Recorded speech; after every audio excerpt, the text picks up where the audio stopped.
Hello students, this is পান্ডাবি। Welcome to Safalya YouTube channel. Students, তোমাদের Madhyamik exam কিন্তু খুব কাছে চলে এলো। হাতে গোনা মাত্র 5টি মাস তোমাদের হাতে কিন্তু আছে। এই 5 মাসে তোমরা এক্স্যাক্টলি কীভাবে পড়াশুনো করে বা কোন রোড ম্যাপ ফলো করে তোমরা 90% পেতে পারো এবং তোমাদের ডিজায়ার্ড সেই রেজাল্টটা পেতে পারো, সেটা আমি এই ভিডিওতে তোমাদের সাথে ডিসকাস করব। আমি হাওয়াই কোনো কথা বলবো না। এক্স্যাক্টলি কোন রুটিনটা ফলো করে 87% মার্কস আমি পেয়েছিলাম, ওকে, আমি তোমাদের সাথে সেই পদ্ধতিটা ফলো করবো। অবশ্যই আমি 90 পাইনি, 3% কম পেয়েছিলাম, কেননা আমি ফাঁকি মেরেছিলাম সেই সময়। কিন্তু আমি জানি সেই রোড ম্যাপটা যেটা ফলো করে তোমরা এক্স্যাক্টলি 5 মাসের মধ্যে কিন্তু 90% আপ পেতে পারো। আরেকটা জিনিস বলে রাখি, আমি যখন দিয়েছিলাম আমি মাত্র 3 মাস সিরিয়াসলি পড়াশোনা করেছিলাম, 3 মাসে আমি কিন্তু 87 পেয়েছিলাম। তো তোমরা বুঝতে পারছো, আমি যদি তোমাদের রোড ম্যাপ দিয়ে দিই ভালোভাবে, তো 5 মাসে তোমরা কত কি করতে পারো।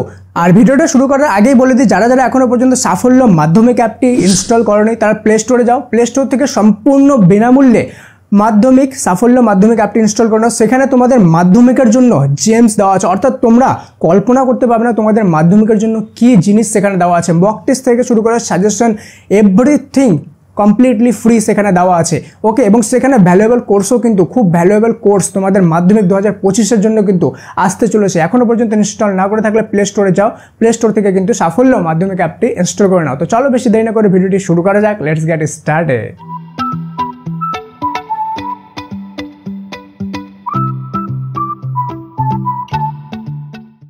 তো স্টুডেন্টস, আমাদের রোড ম্যাপের প্রথম ওভারভিউ আমি দেখে নিই, ওকে। তার আগে বলে দিই, ভিডিওর শেষে আমি 5টা প্রো টিপস দিব, আমার পার্সোনালি 5টা প্রো টিপস, যেগুলো ফলো করতে কিন্তু তোমাদেরকে অবশ্যই হবে। সেইগুলো ফলো করলে কিন্তু তোমাদের গ্যারান্টেড 90% আপ চলে আসবে এবং অনেক বেনিফিট আরও হবে। তার আগে দেখে নাও, সবার প্রথম সেপ্টেম্বর আর অক্টোবর যে 2 মাস আছে, ওকে, এখানে তোমাদের কিন্তু কোনো পূজা বা এইসব জিনিসে বেশি এনজয় করা এই বছর চলবে না। এই বছর তোমাদের ডেডিকেটেড হয়ে ফোকাস সহকারে কিন্তু পড়াশোনা করতে হবে, ওকে। সেপ্টেম্বর আর অক্টোবরে কমপ্লিট টেক্সট বুক, অর্থাৎ তোমাদের যাদের যাদের টেক্সট বুক কমপ্লিট হয়নি তারা টেক্সট বুক কমপ্লিট করো সেপ্টেম্বর অক্টোবর 2 মাসের মধ্যে। আমি এই পয়েন্টগুলো একদম এক্সপ্লেন করে দেবো এক্স্যাক্টলি কীভাবে ফার্স্ট আমরা টেক্সট বুক কমপ্লিট করতে পারি, কীভাবে আমরা সব করব, সব পয়েন্ট অনুসারে আমি ডিটেইল বলে দেবো। ভিডিওটা একটু বড় হতে পারে, শেষ পর্যন্ত দেখবে অনেক ভ্যালুয়েবল কিছু নিয়ে যাবে, যেটা তোমার লাইফ কিন্তু কমপ্লিটলি চেঞ্জ করতে পারে, ঠিক আছে। তো কমপ্লিট টেক্সট বুক সেপ্টেম্বর অক্টোবরে। এবার অনেকজন বলবে, দাদা আমার তো টেক্সট বুক অলরেডি কমপ্লিট হয়ে গেছে, তাহলে আমি কি করব? দেখো, একটা কথা মনে রাখবা, আমি একটা জিনিস দেখি যে এখন মার্কেটে কী করে, এখন থেকে সবাই সাজেশন বুক নিয়েছে এবং সাজেশন বুক নিয়ে এখন থেকে প্রিপারেশন শুরু করে দিয়েছে। কিন্তু স্টুডেন্টস, একটা জিনিস মনে রাখবা, সাজেশন বুক থেকে পড়ে 60-70% মার্কস আনা যায়, 100% মার্কস কোনোদিনও সাজেশন বই থেকে পড়ে আনা যায় না। আমার কথা লিখে নাও, ঠিক আছে। যদি কেউ আনে থাকে আমাকে দেখায় দাও, ঠিক আছে। 100% মার্কস কোনোদিনও সাজেশন বই পড়ে আসে না, ওটা শুধুমাত্র টেক্সট বই পড়ে আসবে। তাই তোমরা যাদের টেক্সট বুক কমপ্লিট হয়নি তারা তো সেপ্টেম্বর অক্টোবরে টেক্সট বুক কমপ্লিট করবে, কিন্তু যারা টেক্সট বুক কমপ্লিট করে নিয়েছো সেপ্টেম্বর অক্টোবরে মিনিমাম 4 থেকে 5 বার রিভাইজ করো, ওকে। 4 থেকে 5 বার রিভাইজ করো এবং টেক্সট বুক যখন রিভাইজ করবে তার কিন্তু ফর্মুলা আছে, তার কিন্তু নিয়ম আছে, শুধু পড়ে গেলে হবে না, সেটার কিছু নিয়ম আছে, সেগুলো ফলো করলে তুমি এক্স্যাক্টলি কারেক্ট একদম সাজেশন পেয়ে যাবে পরীক্ষার মধ্যে, ঠিক আছে। এরপরে দেখো, নভেম্বর ডিসেম্বর 2 মাস মানে 60 দিন, ঠিক আছে। এই 60 দিনে কী করতে হবে, তোমাদেরকে কমপ্লিটলি টেস্ট পেপার সলভ করতে হবে, ওকে, ফ্রম বুক। এই জিনিসটা মাথার মধ্যে রাখো। অনেকজন কী করে, সাজেশন বুক নিয়ে নেয়, সেখান থেকে পড়তে থাকে, কিন্তু না, তোমাদেরকে সলভ করতে হবে টেস্ট পেপার, কিন্তু সেটা বই থেকে ফাইন্ড করে, অর্থাৎ টেক্সট বুক থেকে ফাইন্ড করে খুঁজতে হবে। কেন? এমনি সাজেশন পড়ার থেকে টেক্সট বুক থেকে ফাইন্ড করার কি ডিফারেন্স এটাই, যখন তুমি সেই টেস্ট পেপার সলভ করছো বুক থেকে খুঁজে, ওকে, টেক্সট বুক থেকে খুঁজে, তখন তুমি কি করছো, টেক্সট বুকটাকে বারবার রিভাইজ করতেছো। সেই প্রশ্নটা খোঁজার জন্য একটা প্রশ্ন খুঁজতে গিয়ে তোমার আরও 8-10টা প্রশ্ন কিন্তু দেখা হয়ে যাচ্ছে, যার ফলে তোমার তখন শুধুমাত্র একটা পড়া হচ্ছে না, ওখানে 8-10টা কোশ্চেন পড়া হয়ে যাচ্ছে, ঠিক আছে। কেন কি, যখন তুমি খুঁজবা এক্স্যাক্টলি 1 নম্বর পেজে তো পেয়ে যাবে না, তোমাকে অনেকগুলো পেজ ঘাঁটতে হবে, আর এই ঘাটার মধ্যেই আছে আসল রত্নটা লুকিয়ে আছে, ঠিক আছে।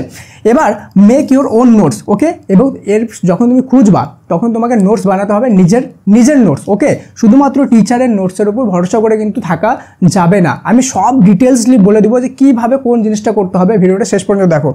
এরপরে যখন জানুয়ারি থাকবে, জানুয়ারি কমপ্লিটলি রিভাইজ হবে, কমপ্লিটলি রিভিশনের জন্য জানুয়ারিতে কোনো রকম কোনো নতুন পড়া চলবে না, ঠিক আছে। তো চলো দেখে নিই আমরা এক্স্যাক্টলি একদম ইন ডিটেল কোনটা কিভাবে করতে হবে। না স্টুডেন্টস, আমাদের সবার প্রথম যে পয়েন্টটা ছিল সেটা হলো complete text book. Text book যখন তুমি রিডিং পড়বে, ওকে, সেপ্টেম্বর অক্টোবরে, তখন কি নিয়ম ফলো করবে দেখো, read as fast as possible, যত ফাস্ট পাবা কমপ্লিট করো, ওকে, পড়ো, রিডিং পড়ো। এবার যখন রিডিং পড়বা, রিডিং পড়ার সময় তোমাকে যেগুলো মনে হচ্ছে যে ইম্পর্টেন্ট, আমাকে মনে হচ্ছে এটা ইম্পর্টেন্ট, এটা কোশ্চেন আসতে পারে, সেটাকে জাস্ট আন্ডারলাইন করো, মুখস্থ করার দরকার নেই, ঠিক আছে, আন্ডারলাইন করো, পড়ো, রিডিং পড়ো, আন্ডারলাইন করো, রিডিং পড়ো, আন্ডারলাইন করো, ছেড়ে দাও, নো মুখস্থ, ওকে।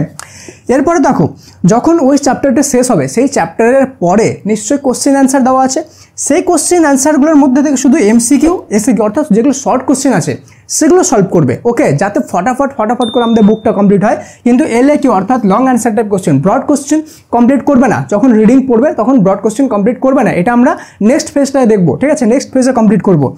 And must read every subject daily, তোমাকে প্রতিটা সাবজেক্ট প্রতিদিন পড়তে হবে, মানে পড়তেই হবে যদি তুমি 90% চাও, ঠিক আছে।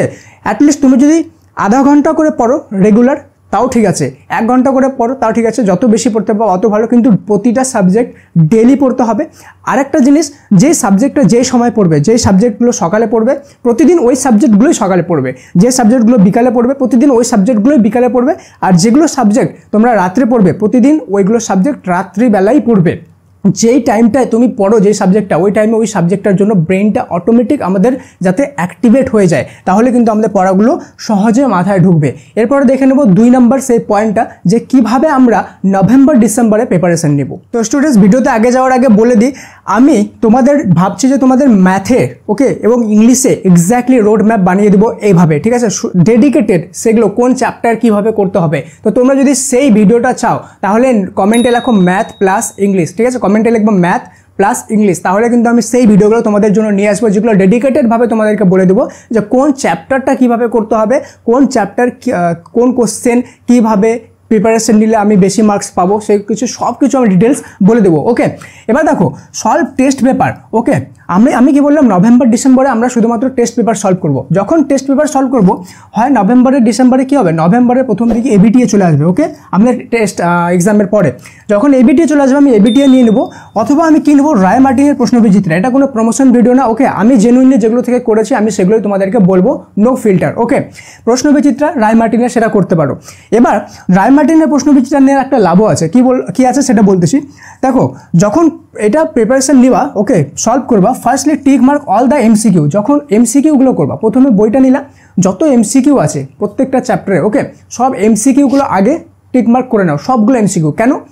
কারণ যখন তোমার এমসিকিউগুলো টিক মার্ক হয়ে যাবে তুমি জাস্ট তারপরে রিভাইজ করতে পাবা, ওকে, রিভাইজ করার অনেক টাইম পেয়ে যাবা, ঠিক আছে। এবার প্রশ্নবিচিত্রা নেওয়ার কী লাভ আছে, প্রশ্নবিচিত্রা নেওয়ার লাভ আছে এটাই যে প্রশ্নবিচিত্রাতে এমসিকিউ এর অ্যান্সার করে দেওয়া থাকে, মেবি এখন এবিটিএতেও থাকে, এখনকার বুকটা আমি বলতে পারলাম না, ওকে।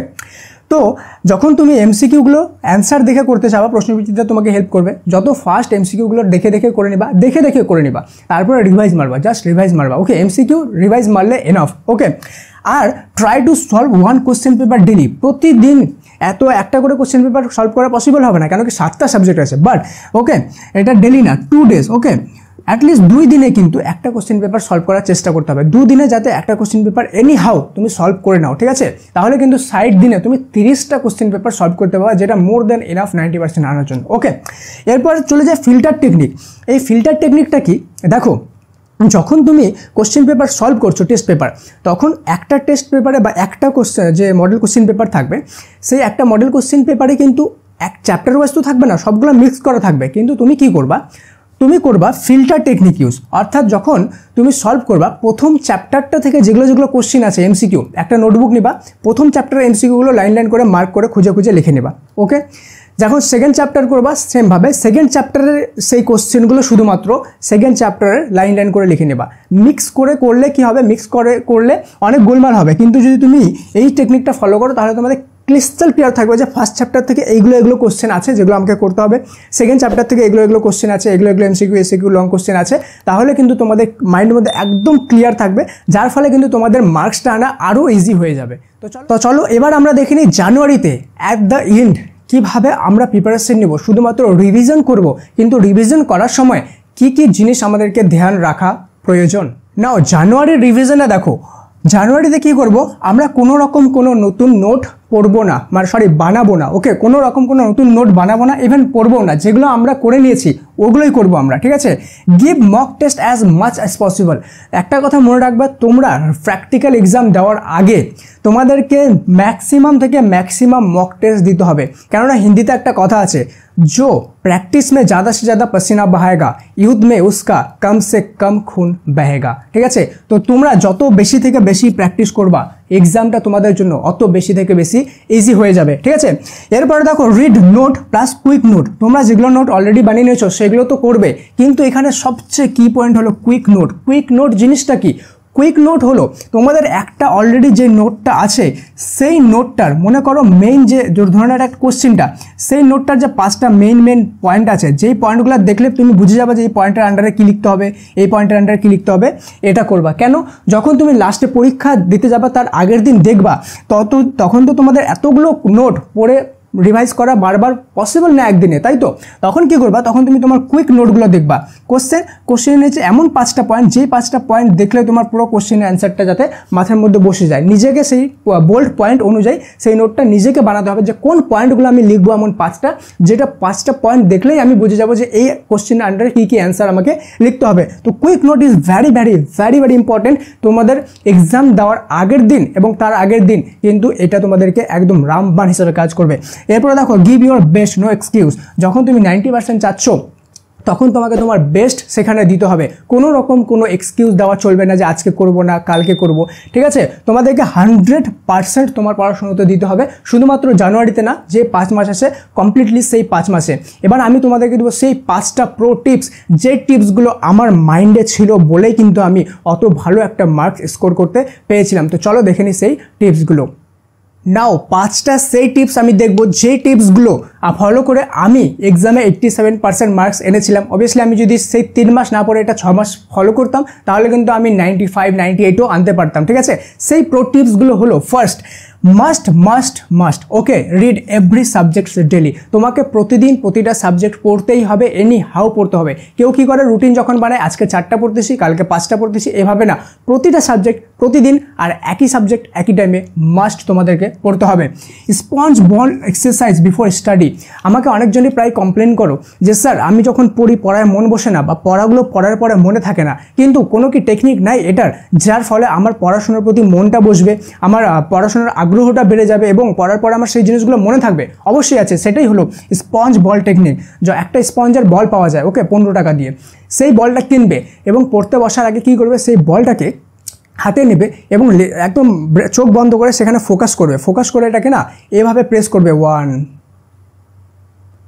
2 এভাবে ফোকাস করবে অ্যান্ড এইভাবে প্রেস করবে 51 টাইমস। ধীরে ধীরে বাড়ায় 111 বার করবে। এই এক্সারসাইজটা পড়াশুনোর আগে মানে পড়তে বসার আগে যখন তুমি করে নিবে তোমার পড়াশোনার প্রতি এত ডেডিকেশন বাড়ে যাবে তুমি সেটা কল্পনা করতে পারবে না, এবং 1 মাসের মধ্যে ড্রাস্টিক্যাল চেঞ্জ দেখবা নিজের মধ্যে। এটা একটা অবশ্যই অ্যাপ্লাই করে দেখবে, ঠিক আছে।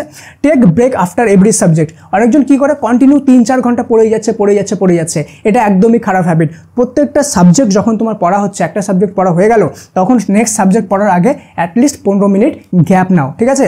বা কন্টিনিউ যদি তোমার একটা সাবজেক্টে 2 ঘন্টা থাকে তাহলে 1 ঘন্টা পড়ো, 15 মিনিট ব্রেক নাও, নেক্সট 1 ঘন্টা তারপরে পড়ো, ঠিক আছে। তাহলে কিন্তু তোমার কিন্তু ব্রেনটা দেখো, ব্রেন কি একটা প্রসেস করতে টাইম লাগে, এই প্রসেস করার টাইমটা ব্রেনটাকে দিতে লাগে এবং ব্রেনটাও রিল্যাক্স হয়, যার ফলে এরপরে যখন তুমি পড়বা সেটা পড়াটা আরও ভালোভাবে প্রসেস হবে, ওকে। এবার keep only what you are reading. এটা খুব ইম্পর্টেন্ট পয়েন্ট। অনেকজন কী করে যখন পড়ছে সামনে সবগুলো বই সাজায় রাখে দেয়, এদিকে অঙ্ক করতেছে, ওদিকে ইতিহাস, ভূগোল, বাংলা, ইংলিশ সব সাজায় রাখছে।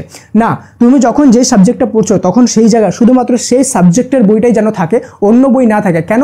যখন তুমি সেই সাবজেক্ট করছো অন্য বইয়ে হঠাৎ করে চোখ যাচ্ছে, তখন তোমার মনে হচ্ছে ও ইতিহাসের তো এই নোটটা আমাকে করতে হবে, ও বাংলার তো এই নোটটা আমাকে মুখস্থ করতে হবে। এই জিনিসগুলো যাতে মাথায় না আসে, একদম লেজার শার্প ফোকাস যাতে তোমার থাকে স্টাডিতে, ওকে। এরপরে কিপ এসেনশিয়াল থিংস হ্যান্ডি। অনেকজন কী করে পেন অন্য কোথাও, স্কেল অন্য কোথাও, রুল অন্য কোথাও, ওকে, বুক অন্য কোথাও, নোটবুক অন্য কোথাও, এরকম যেন না হয়। প্রত্যেকটা জিনিস যেটা তোমার দরকার সেটা পড়তে বসার আগেই হ্যান্ডি করে নাও, ওকে, যাতে তোমার হাতের কাছে সব জিনিসগুলো থাকে, যাতে তোমাকে এদিক ওদিক যেতে না হয়, ওকে। কেন কি ফোকাস, আমি এগেইন বলতেছি, focus is very important. Distraction যাতে না হয়। Keep safe from distraction. কোন জিনিস তোমাকে ডিস্ট্রাকশন করে? ফার্স্ট অফ অল ভাই বোন বা বাড়ির যদি কেউ তোমাকে ডিস্টার্ব করে পড়ার মাঝখানে, আগেই বলে দাও আমার সামনে মাধ্যমিক এক্সাম বা আমার সামনে ফাইনাল এক্সাম, আমি কী করবো শুধুমাত্র পড়াশোনা করবো এখন, এই সময় আমাকে কেউ যাতে ডিস্টার্ব না করে। প্লাস তোমার যে মোবাইল বা social media obviously flight mode, mobile বন্ধ করে পাশে ড্রয়ারে ঢুকাই দাও। ওকে, এই 5 মাস কোনো গল্প চলবে না। ওকে, এরপরে দেখো না, ইউজ কিচেন টাইমার। অবভিয়াসলি আমাদেরকে যখন আমরা অ্যান্সার লেখার প্র্যাকটিস করবো, অবভিয়াসলি আমাদেরকে টাইমার ইউজ করতে হবে। আমরা যদি টাইমার ইউজ না করি তাহলে পরীক্ষায় কিন্তু সময় মতো এক্সাম কমপ্লিট করতে পারবো না। কিন্তু মোবাইল তো বন্ধ থাকবে, তাহলে আমি টাইমার ইউজ করবো কি করে? দেখো একটা ছবি আসছে স্ক্রিনে, ওকে, ছবি আসছে, এই ধরনের টাইমারগুলোকে বলে কিচেন টাইমার। এই টাইমারটা তুমি অ্যামাজন বা ফ্লিপকার্ট থেকে নিয়ে নিতে পারো, অ্যামাজন থেকে নিলে বেটার। আমি এটার লিঙ্ক ডিসক্রিপশনে দিয়ে দিচ্ছি যাতে তোমরা এক্স্যাক্টলি ভালো প্রোডাক্টটা কিনতে পারো। ওকে, সেই লিঙ্ক থেকে গিয়ে কিনো, তাহলে দেখবা তোমাদের সেই কিচেন টাইমারটা কিন্তু তোমাদের পড়াশোনাতে প্রচুর প্রচুর পরিমাণে হেল্প করবে। ঠিক আছে, তো এইটাই ছিল তোমাদের মাধ্যমিকের 90% রোড ম্যাপ। যারা ভালোভাবে এটা ফলো করে নেবে, আমি গ্যারেন্টি দিয়ে বলতেছি তাদের মাধ্যমিকের 90% আসবে। একদম ডেডিকেশন ফোকাস সহকারে তুমি যখন পড়বে। ঠিক আছে, আর একটা জিনিস মনে রাখবা, এখন যত কম থেকে কম পাবা স্কুল যাও, বেশি থেকে বেশি হোম স্টাডিতে সেলফ স্টাডিতে ফোকাস করো। ঠিক আছে, তাহলে কিন্তু তোমাদের অনেক হেল্প হবে। তো তোমাদের যদি ভিডিওটি ভালো লেগে থাকে অবশ্যই লাইক করে দাও, ফ্রেন্ডের সাথে শেয়ার করো, অ্যান্ড চ্যানেলে প্রথমবার এসে থাকলে সাবস্ক্রাইব করতে কিন্তু ভুলবে না। লাস্ট বলে দিই, যারা এখনও পর্যন্ত সাফল্য মাধ্যমিক অ্যাপটি ইনস্টল করোনি, প্লে স্টোরে যাও, সম্পূর্ণ ফ্রিতে ইনস্টল করো, সেখানে ডেইলি মক টেস্ট দাও। Okay, daily mock test is essential. তোমরা যদি প্রতিদিন মক টেস্ট দাও তাহলে পরীক্ষা আস্তে আস্তে তোমাদের হিউজ প্রিপারেশন কিন্তু হয়ে যাবে এবং তোমরা বাকি স্টুডেন্টদের থেকে অনেকটা এগিয়ে যাবা। তো থ্যাংক ইউ সো মাচ, দেখা হচ্ছে পরে আরেকটা ইন্টারেস্টিং ভিডিওতে। May God bless you all.